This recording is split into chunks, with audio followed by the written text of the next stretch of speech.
It's time. Hello, everybody. This is Dr. Willie Jolley. This is D. Taylor Jolley.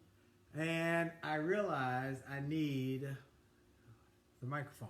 You talk to them while I get the microphone. My God. Talk to Try them. to be so organized. The topic this evening is reasons why sex is good for your health and good for your marriage. Do you want to have clearer skin or a better looking complexion? You want to improve your mood? You want to reduce your risk of certain kinds of cancers? You want to reduce heart disease? You say, how is that possible?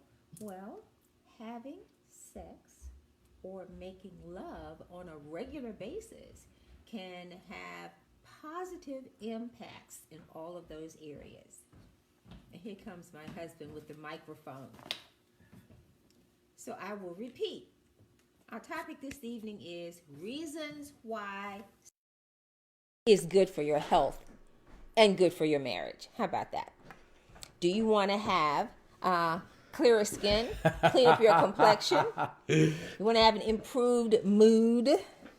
You want to reduce certain kinds of cancers like prostate cancer? And maybe even reduce some kinds of heart disease. If you want to do those things, and sex on a regular basis with your mate could be a good thing. That's right. It's really important because we talk about in the book. Oh, before I get started, I am so excited that we got books. Now, many of you have been trying to get hold of the book, and the book has been sold out. But we got a order of books this week. And how do you like them? Feel them. They feel good, don't they? They Nice really, and shiny. Shiny and nice. But better than that, the content is great. The content is great. I've got to get a little more D.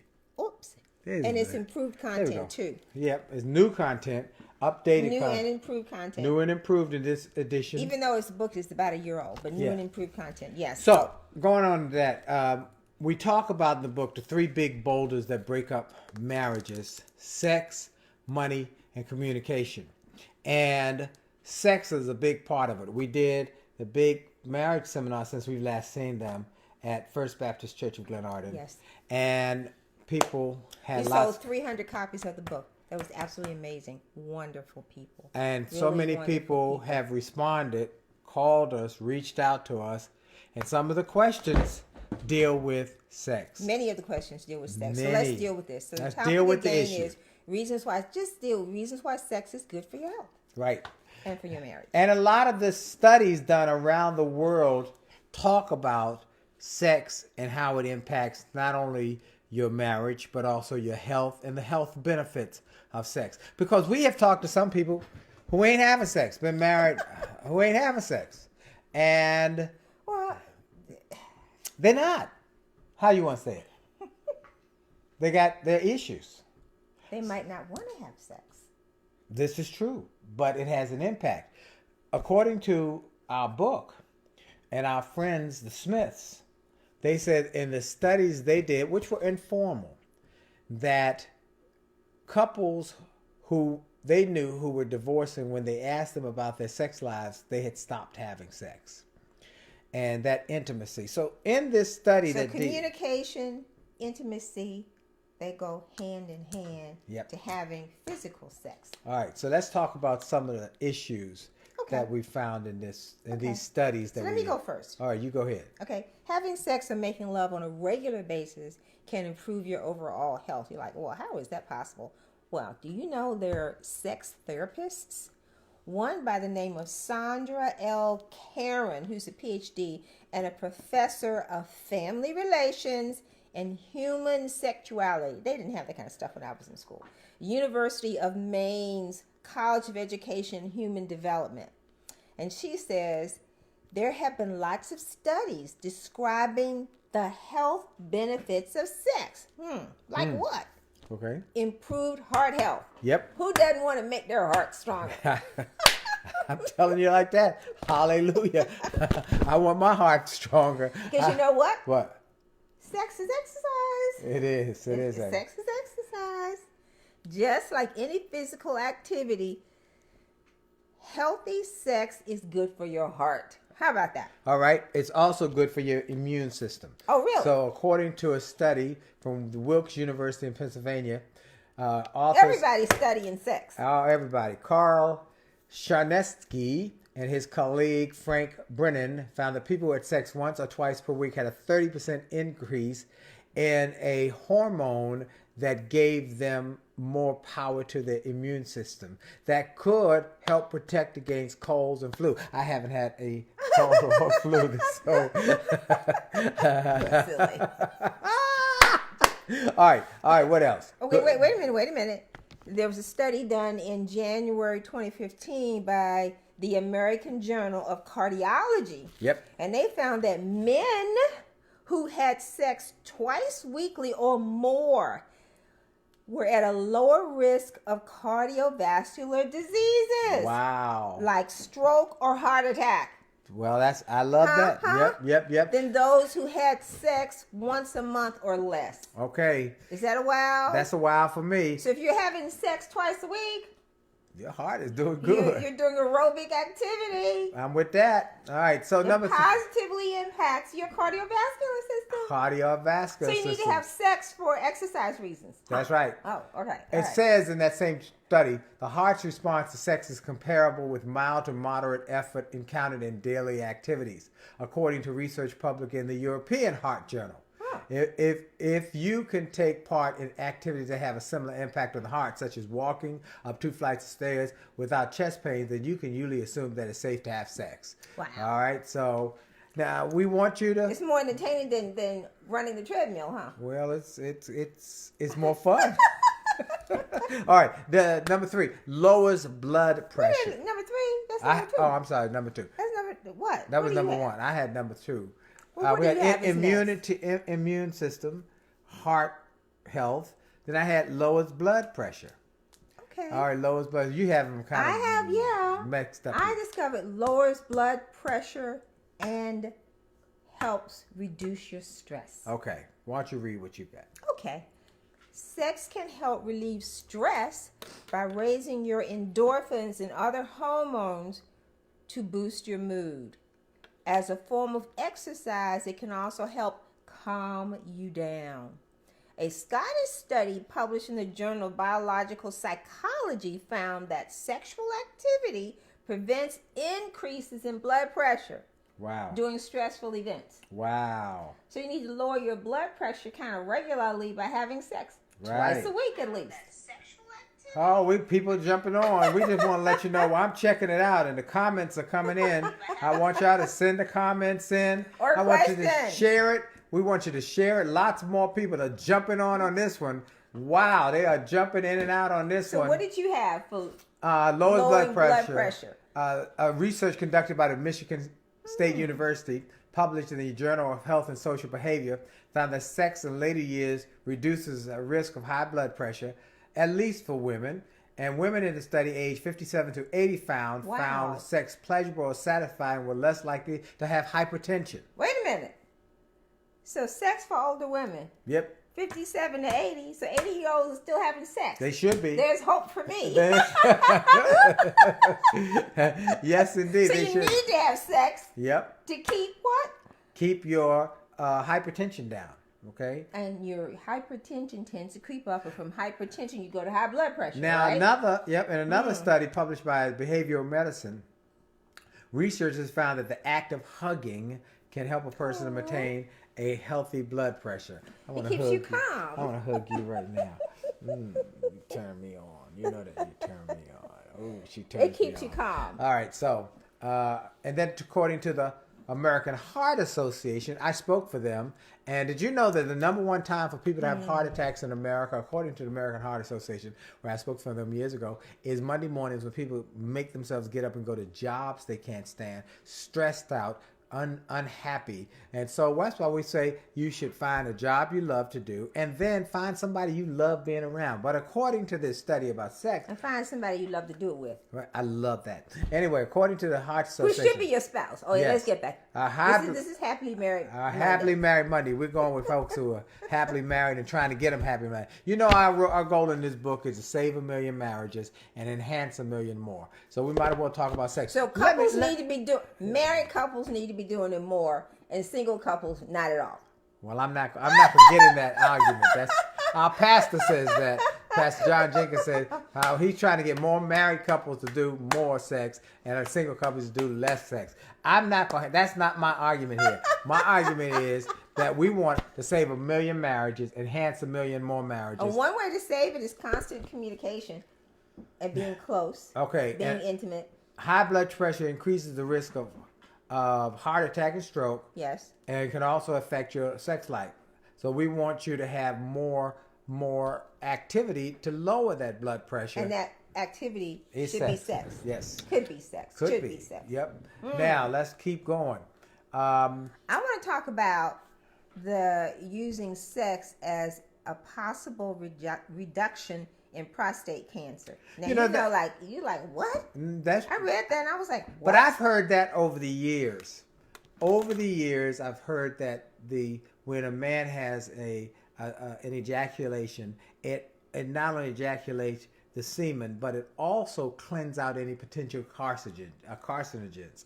So the more that you're having sex, the healthier your prostate would be because it's constantly working rather than being stagnant. Yes. Okay, so there was a study done and was published in December of 2016 in the Journal of European Urology. And it found that men who ejaculated more than 21 times a month, you're like, how do they do these studies? And it found that compared with those who did only 4 to 7 times a month, were 20% less likely to develop prostate cancer. Now, Wow. I'll repeat that. Men who ejaculate more than 21 times a month compared to those who were only able to ejaculate 4 to 7 times a month were 20% less likely to develop prostate cancer. Wow. Wow, that's a major. So they say while more researchers need to confirm the link, because they're still trying to figure out exactly what is the link, it appears that men who ejaculate regularly may reduce their risk of prostate cancer. Wow. Well, here's one of the things. The first theory is that frequent ejaculation may allow the prostate gland to clear out carcinogens and materials that may orchestrate the development of carcinogens. Another theory suggests that regular drainage of prostate fluids stop crystalloid microcalcifications, which are associated with prostate cancer. And who gets prostate cancer at a higher rate? African American men. Yeah. Now, where did that study come from? This study came from research by Michael Litzman from the National Cancer Institute in Bethesda and published in JAMA discovered this study. Okay, another one that it helps relieve pain. Now, we got a chapter in here that says a headache may often be used as a reason to avoid sex, which we tell you is a bad reason to avoid sex. But we tell you, I think what we're talking about is that you feign. I know. I'm talking about when you got a feign headache. But you know, we talk about chapter number 8 in the book, Sex, Headaches, and Other Lies, built on the quote from our friend Jane Hurlong, who said her mama told her on wedding day, never tell that lie you have a headache, because when you tell that lie you have a headache, remember there's a woman somewhere with an aspirin in her pocketbook. That you should never tell that lie that you got a headache. Oh, I got a headache. No. We make it very clear. One thing I want to say, so many people came to us at the seminar and said, what we love about your book is you're transparent, and it's not just talking about biblical scriptures. Yeah, we use Bible, but we also talk about real deal, talking about sex. We talk about sex and how it is important. The Songs of Solomon talk about sex in that book. In Songs of Solomon, it talks about being erotic and how that is a part of God's plan for procreating the earth. That you have some sex and have love, and you're creating more people, and you're having sex for the fact that you like having sex. So it's a good thing. You're enjoying each other. I love my wife. Okay, relieves pain. So a headache may often be used as a reason to avoid sex. However, before you reach for the painkillers, neurologists have found that sexual activity can relieve head pain associated with a migraine or cluster headaches in some people. Oh, really? The research a migraine? was conducted at the University of Munster in Germany and published in a magazine with individuals with a migraine. 60% of people reported an improvement in pain after sexual activity, while 37% of people with cluster headaches reported an improvement. So that's amazing. Okay. I have a slightly different take on right, go ahead. how sex relieves pain. Now, a study was done by Plus One. I said, now what is Plus One? It is a peer-reviewed scientific publication with over 6,000 scientists contributing.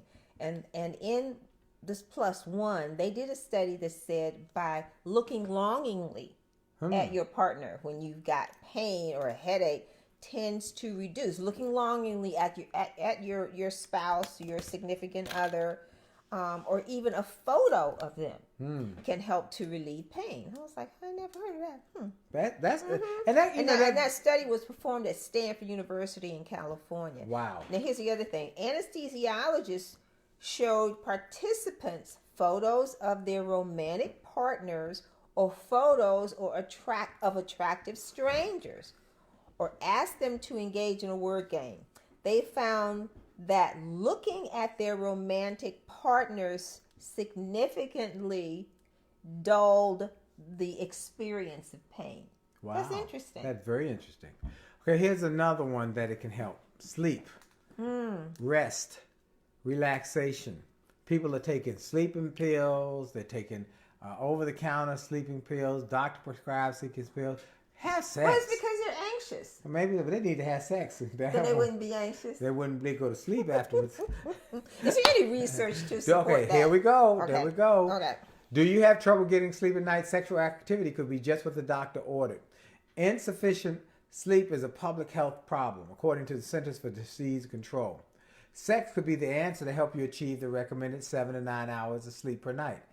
And that is from a study done by the Neuroscience and Behavioral Science Reviews, which said that after orgasm, it was thought that the effects of oxytocin, not oxycodone, oxytocin, TOXYTOCIN. Okay. Oxytocin. Combined with the release of the hormone prolactin, which is linked to the feeling of satisfaction and relaxation, make you feel sleepy.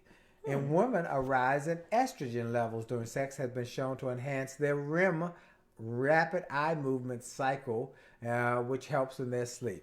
So it does have an impact. Okay, let me tell you what I found for sleeping better. So according to the National Sleep Foundation, I think the National Sleep Foundation probably deals with mattresses and stuff like that too. What do you think? Yep. According to the National Sleep Foundation, orgasms release the hormone prolactin, prolactin, which can help you feel sleepy and relaxed. So don't be surprised if you and your partner doze off shortly after a satisfying session and wake feeling refreshed. The sleep connection. Ooh, I love that. The sleep connection also works in reverse. According to a study done in May 2015 in the Journal of Sexual Medicine, I don't know what's such a thing. The Journal of Sexual Medicine, getting enough shut-eye can improve your sexual response and may increase the chance that you'll engage in sex more regularly. Wow. Just talking about it. Stay focused. Focus. Stay focused, Willie. Stay focused. All right. Boost brain power. Did you see that one? Wait. Yeah. Researchers also discovered that when women sleep for longer periods of time, they report a greater sexual desire the next day. Wow. You want to go take a little nap now? When we're done with our program. All right. So here we go. Boosting brain power. Research published in the Archives of Sexual Behavior suggests that frequent sex may improve women's memory, and results from a computerized word memory task found that women who had penetrative sex had better memory recognition of abstract words. And that's another study by the University of Greater Amsterdam. memory of abstract words. Yeah, and another study by the University of Amsterdam in the Netherlands, published in Personality and Social Psychology, found that thinking about love or sex has different effects on our brains. I bet it's different for men. Well, you know, than men for think women. about sex. Studies. At least So 17 times we before said, midnight, I yeah, know. no, 17 before breakfast. Before breakfast. Yes. We talk about that in the book and about how men think about sex, and it is very clearly It's more notated. physical, and women are more emotional. They want intimacy, and men want sex. And it's notated in the studies in the book that men think about sex. They think about the physical act of sex. They think about sex. Women think about intimacy. So The cuddling, the hugging, all the other kind of stuff that he does. Yep. That would then lead to him getting sex. That's right. Okay. That's right. That's why I do a lot of hugging and cuddling. Yeah, and he's good at that. Yes, taking dear. you some coffee and a smoothie, and you need a soda or whatever you need. I try and make sure I supply. All right. So these are things, though. Look, here's what we want to say about it: is that it's wonderful. It's wonderful. So But you can't get to that. now, if you don't talk, there are a couple other things. Okay. Increasing lifespan. Okay. Do you want to live longer? Sexual activity could hold the key to longer life. A study published in the BMJ concluded that sexual activity might have a protective impact and effect on men's health. Well, you already talked. Well, that's kind of but like. that's different than cardiovascular. This is about mortality. The researchers tracked the mortality of almost 1,000 men aged between 45 and 59 over the course of 10 years. They found that risk of death was 50% lower in men who frequently had orgasms than men who did not. Wow. Brothers better get it on. Is that it?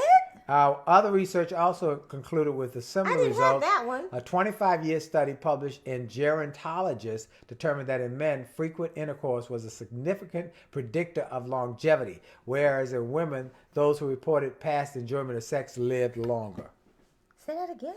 What? And the Gerontologist published Which in the is study of Gerontologist older people, right? studied, and was a 25-year study that frequent intercourse was a significant predictor of longevity, whereas in women, those who reported past enjoyment of sex lived longer.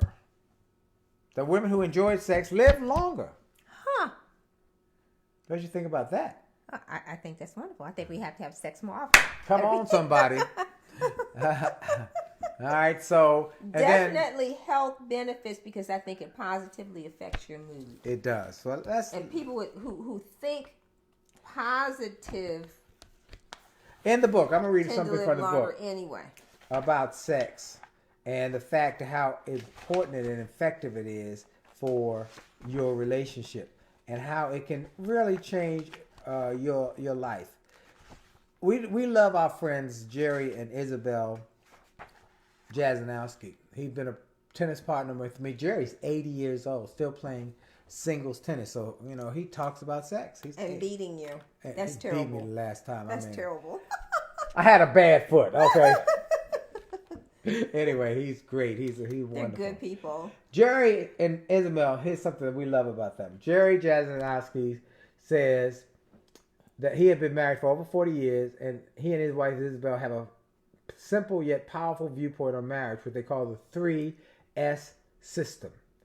The 3S system is sweet, smart, sexy. Sweet.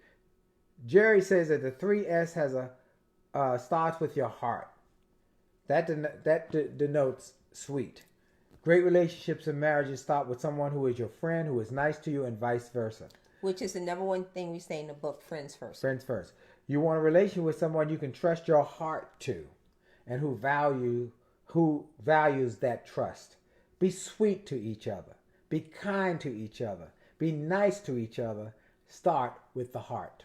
So it's Then also thoughtful. be smart. He said you must be smart in choosing your mate. Love alone is not enough to maintain a long-term marriage. Love is important, but you need an intelligent person that you enjoy being with and you can engage in meaningful conversation with. We talk all the time and we don't argue. We just have conversations about anything. We're together almost all the time. So challenging aspects, for example, being in business together. Yep. And then sexy.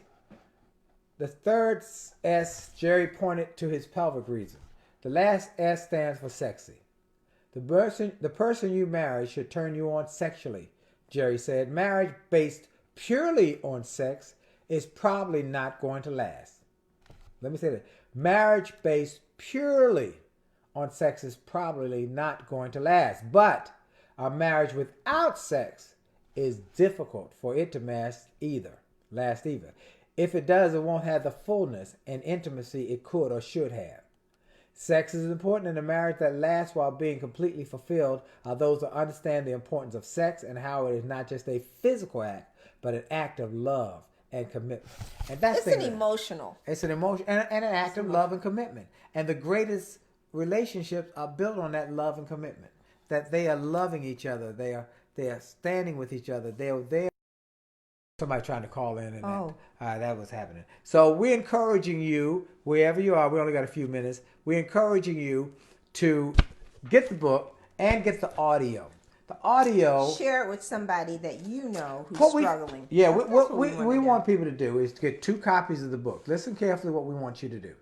Go to jollymarriage.com, get 2 copies of the book, and get the audio. Each one read the book, go through chapter by chapter by chapter. Each one you read, the 2 of you read chapter 1. And at the end of chapter 1, you talk about the life lessons and the learning lessons in chapter 1. And do the same for 2 and 3 and 4, 5, 6, 7, 8, 9, 10. After you finish reading the book, take one copy that you have and put it on a shelf for resource for you to go back and revisit. Take the other copy and bless somebody in your network. One of your friends is going through a marriage difficulty. Somebody in your network, on your job. Bless them. Hey, here's a book that blessed our marriage. Lady at church yesterday. The lady at church at breakfast yesterday. Oh, yes. You tell them. Is getting ready to get married. Yep. And she and her fiance bought the book in our church bookstore, and they took it with them when they went to the West Coast. And she said it was a simple, easy read. She liked the fact that you had your perspective and I had my perspective, and how we talked realistically about our different challenges. Right. But yet we were able to agree She just raved about, this book is the best book because you're so transparent. Dee is so transparent, holding no punches back, telling the truth and the things that need to be said. And many times you don't hear in church. You don't hear people talking about in church about sex, about... Just say, praise the Lord. Yeah. And then you go home and suffer. Yep. And so many of the women who had come to a seminar were talking about how they were miserable because they're not communicating. That's why we say get 2 copies, read it together, and at the end, after you've gone through each chapter by chapter together, put one on the shelf and one bless somebody, and get the audio. Now go to jollymarriage.com, jollymarriage.com to get the resources, the books and the audio. At this point, it should be on in bookstores and other places soon. We're working on that now. And the workbook. And the workbook. And the audio. The workbook will be ready. Well, I've sent it to Gloria, who does the actual design, all the content and stuff. So I would think it would be within 30 days. And we finished recording the audio book. We just Where are we with the audio? Just getting it edited. Okay. And so within 30 days, we should within have 30 that? days, we have everything. By the end of March, you think? Yep. Within March? Would that be good for y'all? Excellent. Okay, a couple things before we go. We talked about having a marriage seminar, a full day. No, June is too hard because everybody's getting married. Everybody's getting married. We want to do it before June. People go to weddings in June. So we're working out the date. Would you send us an email, let us know if you'd like to attend? We are married in June. We have a celebration in June. No. People getting married. That's what I'm saying. They're weighing marriages and weddings and stuff okay. off. So let's do it before then so that we can save some marriages. Okay. All right. Okay. So Quickly, we didn't finish. We have to. Well, we're also going to start blogging this too. And so I had another one that having sex regularly makes you look younger. younger looking skin. Yeah. Younger looking skin. You really do look better after having sex. It's called having that kind of glow. Glow. Oh, I I love just it. wanted to mention that. I agree with that. You look fabulous, by the way. Thank you, dear. I wonder why. In summary, In summary. sex, Yep. intimacy Yep. could be a boon to your long-term health. How about that? I agree with that. So you all agree with us? Send us your questions. Send us your Send a response. comment. Or Just send a comments. comment. Share this with everybody you know. Or something you'd like more information Tell them on. to get the book. Tell them to get the audio. We're going to save 1 million marriages. We're going to enhance 1 million more. We want to help marriages. We're doing all we can to help marriages. And we also are creating some resources for people who we've had a couple calls this week from people who are really having some marital So we issues. We are not counselors. we will recommend. We recommend certified counselors, people who are therapists, so that they can help you with some of these problems. We've talked to one the other night about a call we got, and I said, this is something that's major. He said, I can handle this. He said, you wouldn't believe the things we've dealt with. And so he said, that's not a big deal. We thought it was We thought it was a big deal, We but thought it wasn't a big huge. deal to him. Nope. So thank y'all. Our time is really up. We're way over time, but I just wanted to say thank you for sharing this with so many people. People aren't really responding. We're getting people saying, I heard about your... So tell us what you want. Tell us. Tell us. Let us know. Thank you for listening. Thank you. Share it. Put it on your social media. Tell your friends. Monday night, Happily Married Mondays with 9 the o'clock. Jolleys. Jolly out.